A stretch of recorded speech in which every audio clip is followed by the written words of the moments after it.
안녕하세요. 생태혁신연구소의 권범철이라고 합니다. 저는 오늘 땅과 공통학이라는 제목으로 땅과 관계 맺는 것에 대해서 이야기를 드리려고 하는데요. 현재 우리가 땅과 관계 맺고 있는 방식이 어떤 점에서 문제가 있는지를 사회적 위기와 생태적 위기라는 두 측면에서 살펴보고 그것에 대안으로서 땅과 새롭게 관계 맺는 그런 방법에 대해서 좀 이야기를 해보려고 합니다. 제목이 땅과 공통하기라는 그 좀 어색한 표현이 있는데요. 여기서 공통하다라는 말의 의미에 대해서 먼저 말씀을 드리는 게 좋을 것 같습니다. 공통이라는 말은 말 그대로 서로 연결된다라는 의미인데요. 그러니까 우리가 서로 연결되어서 고립되고 소외된 그런 그 자리에서 벗어나서 조금 더 함께 무언가를 만들어 간다든지 함께 어떤 문제를 해결한다든지 하는 그런 집합적인 주체를 형성하는 그러한 문제의식을 담고 있는 표현이라고 볼 수 있는데요.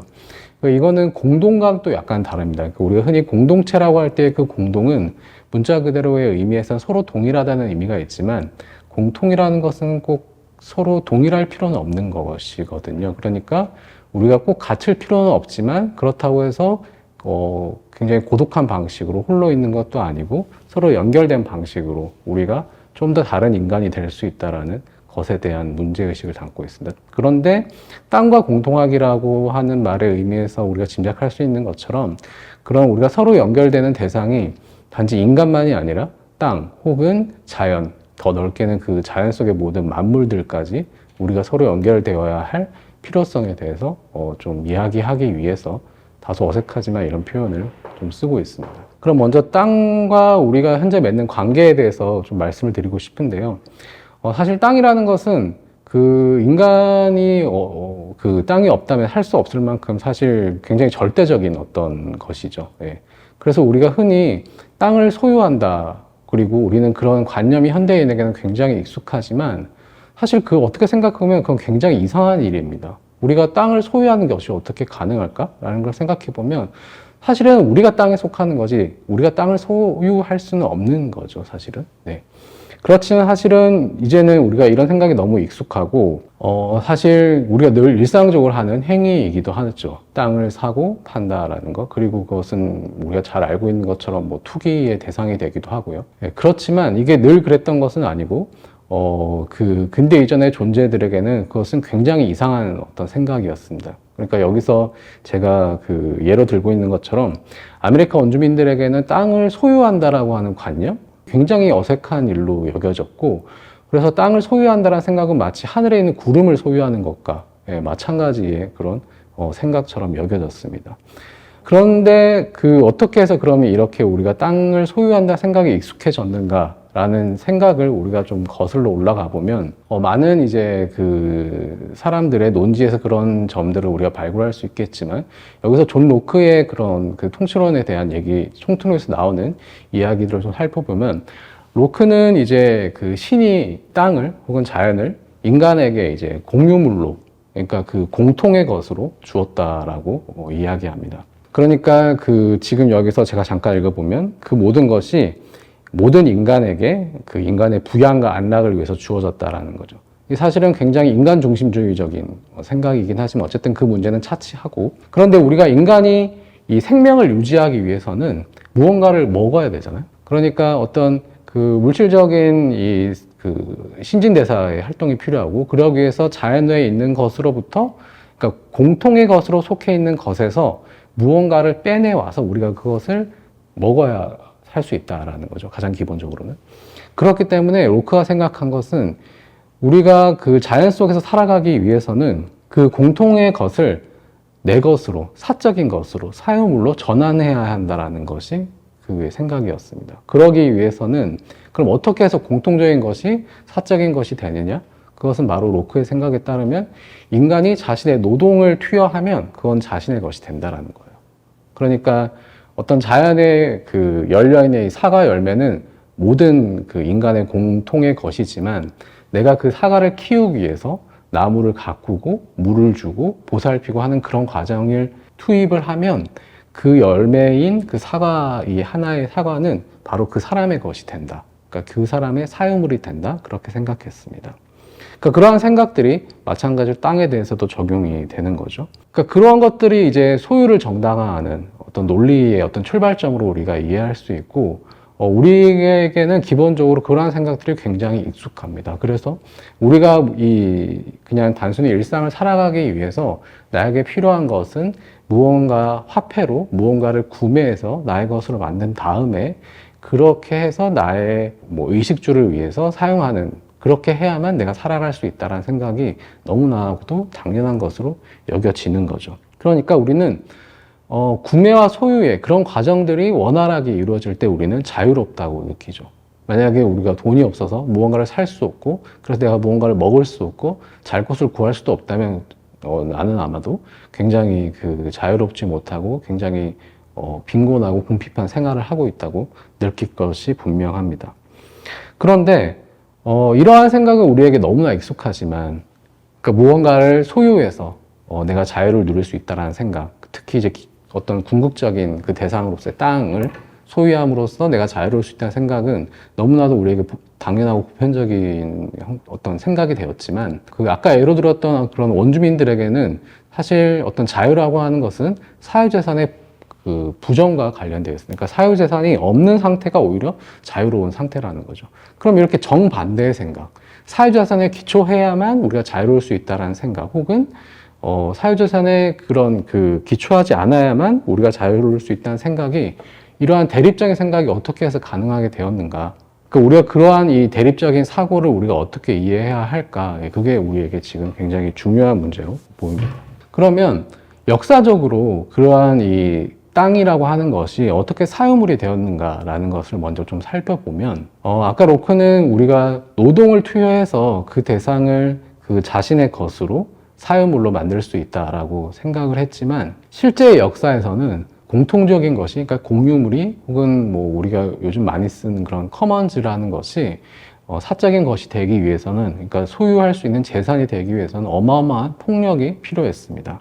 그래서 잘 알려져 있는 것처럼 자본주의가 시작되던 시기에 인클로저라고 하는, 그러니까 공통의 땅에 울타리를 쳐서 사유재산으로 만드는 그러한 과정, 당연히 굉장히 폭력적인 과정인 거죠.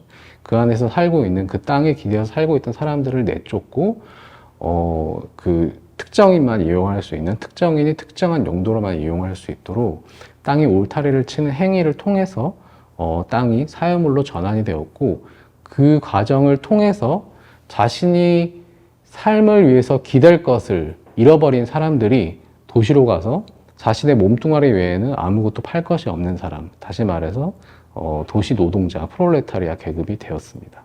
그 과정을 통해서만 자본주의는 시작될 수가 있는 거죠. 왜냐하면 공장에서 일할 사람을 구하기 위해서는 그러한 과정이 꼭 필요했습니다. 다른 어떤 방식으로도 자신의 생계를 유지할 수 없을 때 사람들은 그런 일을 하게 된다라는 거죠. 그러니까 우리가 여기서 알 수 있는 것은 땅은 바로 어떤 범죄의 현장이라는 것입니다. 그러니까 그곳에 기대어 살고 있던 사람들을 폭력적으로 내쫓음으로써 자본주의는 시작될 수 있었고, 땅은 바로 이 시초 축적의 강탈이 시작되는 무대였다라는 거죠. 그렇게 해서 시작된 이 자본주의는 이 생산수단을 소유한 사람들과 그렇지 못한 사람들, 그러니까 자신의 일할 수 있는 능력 외에는 아무것도 가진 것이 없는 사람을 만들어냈고, 그로 인해서 평생을 거의 임금노동에 매몰된 인간을 만들어냈습니다. 그런 의미에서 볼 때 이 노동이라고 하는 것은 단순히 어떤 가치를 생산하는 과정이기도 하지만, 당연히 그러니까 그런 경제적인 의미이기도 하지만, 또 다른 한편에서 어떤 정치적인 의미도 있는 거죠. 그러니까 자신의 어떤 일할 수 있는 능력, 다시 말해서 이 노동력을 다른 무엇도 아닌 임금 노동으로만 발현시키게끔 함으로써 우리 인간의 능력을 특정한 방향으로 굉장히 협소하게 국한시키고, 그것을 통해서 현재의 질서를 계속해서 유지할 수 있게 만드는, 그러니까 다른 어떤 것에도 관심을 둘 수 없고, 왜냐하면 너무 일하느라 바쁘기 때문에, 그러니까 그러한 과정을 거의 평생도록 수행하게 만들므로써 현재의 지배적인 이 문제적인 질서를 계속해서 유지할 수 있는 것이 바로 우리가 노동에 매몰된 인간이 될 때만 가능한 일이고, 그 과정을 담보하는 일이 바로 우리에게 강제되는 이 노동이라는 점에서 이 임금 노동이라고 하는 것은 가치를 생산하는 과정일 뿐만 아니라 현재의 질서를 유지하는 정치적인 그런 방편이기도 하다는 것입니다. 그런데 지금 우리에게는 임금 노동을 통해서 생계를 유지한다라고 하는 생각이 너무나도 당연하고 그 외의 방식을 상상하기도 어렵지만 그것이 당연히 늘 그랬던 것은 아니고 아까 말씀드렸던 그런 시초 축적이 진행되던 시기에 그리고 이 자본주의적 그런 이 노동 과정이 안착되기 전까지 그 사이의 시기에는 엄청난 그 노동에 대한 거부의 움직임들이 있었습니다. 그러니까 한마디로 그런 식으로 일하고 싶지 않았다라는 거죠, 사람들은. 그래서 이 인클로저 과정을 통해서 공통적인 것으로서의 이 땅에서 사람들을 쫓아내는 그런 강탈 과정이 있었음에도 불구하고 사람들은 그냥 바로 공장에 출근해서 일을 하지 않았습니다. 왜냐하면 그러한 노동에 대한 혐오가 엄청났기 때문이죠. 그 대표적인 사례로서 이 디거스 파를 들 수 있는데요. 디거스는 말하자면 디그, 그러니까 영어에서 dig, 디그, 땅을 판다는 거죠. 예, 땅을 파서 무언가를 심는, 예, 그러고 해서 땅을 파는 건데, 그러니까 디거니까 땅을 파는 사람이고, 이 땅을 파는 사람들이 모인 집단 이름이죠. 이 디거스가 당시 17세기 영국 내전 시기에 활동했던 어떤 집단으로서 굉장히 이제 급진적인 그 자율적인 활동을 벌였던 집단인데, 그 집단의 어떤 대표자라고 할 수 있는 제라드 윈스털리라고 하는 사람은 땅이 인클로저 되면서 어떤 불평등과 위기가 형성되었고 그로부터 모든 어떤 문제적인 과정들이 시작되었다고 이해했습니다. 그래서 이 사람들과 함께 담장을 넘어가서 땅을 점거해서 그 땅을 일구고 같이 이제 농사를 지으면서 그런 사는 활동을 펼쳤습니다. 그러니까 땅을 다시 사유지로 만들어진 땅을 다시 이제 공통의 보고로 이 사람의 표현에 따르면 그런 공동의 보고로 만드는 작업을 다시 시작을 했던 거죠. 그 과정을 하면서 이 윈스털리는 임금 노동에 대한 혐오도 굉장히 분명하게 드러내는데, 이 윈스털리가 쓴 이제 잉글랜드의 권력자들과 세상의 모든 권력자들에게 하는 선언이라고 하는 글이 있는데요. 그 글에서 윈스털리가 이렇게 말을 하고 있습니다. 그러니까 이 글은 그 당시 17세기 이제 그 영국 내전 시기에 이 팸플릿의 시대라고 할 만큼 엄청나게 다양한 그런 정치적인 주장을 담은 팸플릿이 발간이 되었는데 그 중에 하나로 윈스턴리가 이제 발간했던 글인 거죠. 예. 그 글에서 이제 윈스턴리가 이렇게 얘기를 합니다. 품삯을 받으려고 또는 세를 내려고 타인을 위해 일하는 자. 그러니까 다른 사람을 위해 일하는 사람은 불의하게 일하는 것이다. 예. 정의롭지 못하다는 거죠. 예. 그리고 저주를 계속 조장한다. 그렇게 일을 하는 사람은. 그와 다르게 함께 일하겠다고 결심하고 땅을 공동의 복으로 삼는 자, 그러니까 땅을 다시 우리 공통의 것으로 만들려고 하는 사람들은 그 피조물을 구속으로부터 끌어올리고자 하는 것이고 만물을 그 저주로부터 회복시키는 것이다. 예. 그러니까 다른 사람을 위해 일하는 것, 한마디로 말해서 임금 노동을 하는 사람은 정의롭지 못한 사람이고 다시 땅을 우리 공통의 것으로 만들면서 함께 일하는 사람들은 정의로운 사람들이고 그 사람들이 세계를 다시 회복시키는 사람들이라는 거죠. 이렇게 이제 임금 노동에 대한 혐오는 엄청나게 대표적으로 이제 윈스턴리의 활동에서 알 수 있는 것처럼 윈스턴은 또 이런 말도 했는데요. 임금 노동을 하는 이상 그 적의 지배를 받거나 동포의 지배를 받거나 마찬가지이고 임금 노동을 하느니 차라리 교수형에 청할 위험을 택했다라고 되어 있습니다. 그러니까 당시에 이제 임금 노동에 대한 거부가 엄청났기 때문에 이 노동을 사람들에게 강제하기 위해서 그 마련된 어떤 법 중에 하나가 이제 여기서 언급되고 있는 피해 법안 혹은 유혈 입법이라고 하는 이 법안인데요. 당시 이제 영국에서 실제로 그 만들었던 이 법안은 일을 하지 않고 돌아다니는 사람들, 이 사람들에게 이제 강제적으로 그 노동을 강제하기 위한 장치였습니다. 그래서 그것을 거부하고 계속해서 달아나는 사람들은 심지어는 사형에 처해질 수도 있는 그런 법이었는데요. 그러니까 그 정도로 이제 강제적으로 노동을 사람들에게 일을 시키기 위한 그런 그 어떤 법적이고 굉장히 폭력적인 과정들이 있었음에도 불구하고 사람들은 쉽게 그 일을 하려 하지 않았다라는 거죠. 그래서 이 윈스턴리의 생각은 바로 이 자유라고 하는 것은 이 땅을 사유물로 만들어서 그 사유물로부터 나오는 것이 아니라 반대로 그 땅을 우리 공동의 것으로 만드는 것에 달려 있다라는 생각입니다. 그게 우리가 그 윈스턴리에서 알 수 있는 중요한 어떤 지점이죠. 그래서 우리는 여기서 이 임금 노동에 대한 이 윈스턴리의 생각으로부터 어떤 이 자유에 대한 어떤 결이 다른 이 두 가지의 의미를 우리가 좀 발굴할 수 있는데요. 이 임금 노동이라고 하는 것은 그 자체로도 굉장히 억압일 뿐만 아니라 아까도 말씀드린 것처럼 이 자본이 자신의 질서를 유지하긴 하나의 장치라고 할 수 있고, 그렇기 때문에 그 과정의 기초가 되는 땅의 사유화는 당연히 우리에게 자유가 아니라 어떤 굴레를 씌우는 것이라고 할 수 있습니다. 그러니까 우리가 우리에게 자유롭게 직업을 선택할 자유는 있지만 직업을 선택하지 않을 자유는 없는 거죠.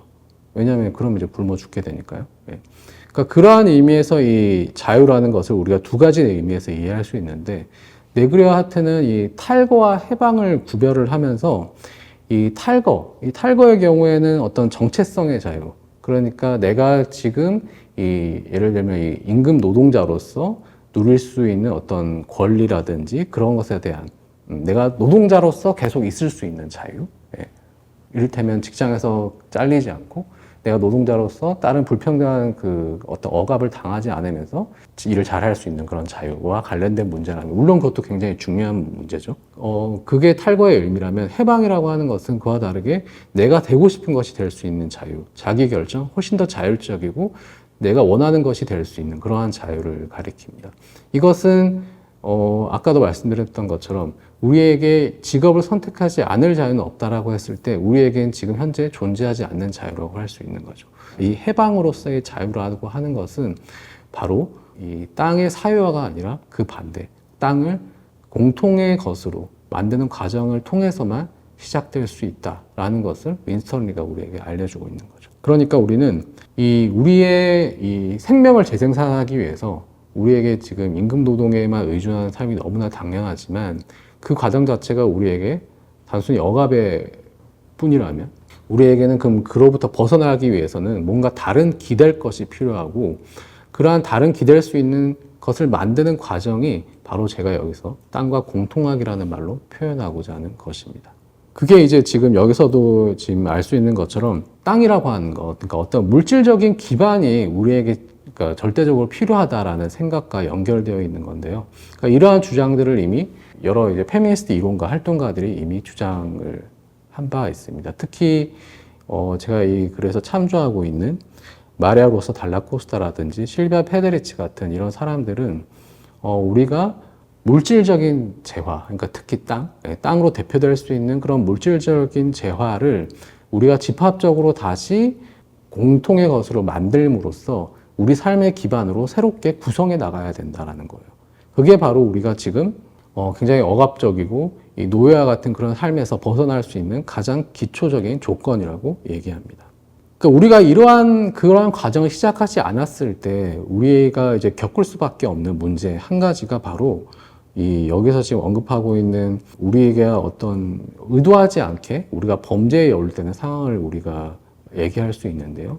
이를테면 우리가 우리의 생명을 스스로 재생산하는 문제를 계속해서 우리가 알지 못하는 다른 어딘가에, 그런 다른 누군가의 노동에, 그리고 우리가 사실 잘 모르고 알려고도 하지 않는 그런 과정에 의지한 존재 그 상태로 계속해서 살아가게 된다면 우리는 그 과정을 통해서 범죄에 연루될 수밖에 없다라는 거예요. 예를 들어서 나는 그냥 새우가 좋아서 우리가 새우를 사 먹을 수 있잖아요. 시장에 가서 새우를 삽니다. 근데 그런 새우는 대부분 그 아시아 지역의 어느 국가에서 보통 그 양식된 그런 생물이죠. 예를 들어서 베트남에서 그 새우가 양식되는 과정을 살펴보면 그 새우는 바닷가에 있는 그 땅들에서 엄청난 구덩이를 파서 공동으로 이제 양식을 해서 생산하게 되는데, 그 과정을 진행을 하게 되면 그 주변의 농지들은 다 이제 바닷물이 오염이 되어서 더 이상 농사를 지을 수 없는 그런 땅이 되어버립니다. 그러면 그곳에서 땅을 짓고 살아가던 농부들은 다 떠나야 하는 거죠. 그리고 당연히 이제 그 과정에서 여러 사람들의 어떤 가난과 그리고 생태계 파괴와 그러니까 그런 것들이 과정을 토대로 해서만 우리가 그렇게 아무렇지 않게 자연스럽게 우리가 원하는 바를 먹을 수 있는 거죠. 그러니까 우리가 그러한 과정에 사실은 잘 알지 못하고 우리가 원하든 원하지 않든 연루될 수밖에 없다는 것. 그게 바로 이 재생산의 이 과정들을 우리가 겪을 수 있는 상황이라고 할 수 있습니다. 그렇기 때문에 땅과 다르게 관계를 맺는다라는 것은 이런 인식에서 출발을 해서 우리의 어떤 물질적인 재생산 순환을 우리 공통의 것으로 다시 만들어서 우리의 재생산을 조금 더 자립적으로 이 자급의 관점에서 진행할 필요가 있다는 거죠. 그런 과정을 우리가 시작하지 않는다면 우리가 현재와 같은 질서를 계속해서 유지하면서 다른 누군가의 어떤 억압과 생태계 파괴에 기여할 수밖에 없다라는 것입니다. 지금까지 말씀드린 이 문제는 결국은 이 땅의 사유화라고 하는 것, 이 땅의 사유화라고 하는 것이 우리에게 특정한 양식의 어떤 삶의 방식을 강제하고, 그러니까 우리의 생계를 유지하기 위해서는 이 임금 노동이라고 하는 것에만 의존하게 만드는 그런 상황을 강제하는 것의 출발점이 바로 이 땅의 사유화에 있다라는 것이고, 그 과정으로 인해서 나타난 결과, 그러니까 우리가 이 생계를 임금 노동에만 의지하게 되고 우리의 모든 이 생명의 재생산을 하기 위해서 모든 것을 어떤 특정한 상품의 구매만 의존할 수밖에 없게 만들고, 근데 그러한 상품의 구매조차도 다른 누군가의 억압에 기대고 있는 상황, 그러니까 이러한 모든 문제적인 상황으로부터 벗어나기 위해서는 우리에게는 이 좀 더 나를 다르게 재생산할 수 있는 방식이, 이 작업의 관점에서 재생산할 수 있는 방식이 필요하고, 그 과정을 시작하기 위해서는 바로 그 사유화의 출발점이었던 이 땅과 다르게 관계 맺는 그러한 관점이 우리에게 절실하게 요구된다라는 것이죠. 그러니까 이러한 것이 기본적으로 이 땅의 사유화로 인해서 생겨날 수 있는 문제들이고, 그 다음 그 두 번째 강의에서는 이것을 좀 더 다른 측면에서 특히 이제 생태적 위기에 초점을 맞추어서 이 땅의 사유화가 갖는 문제점을 살펴보고 그에 대한 대안을 좀 이야기해 보도록 하겠습니다.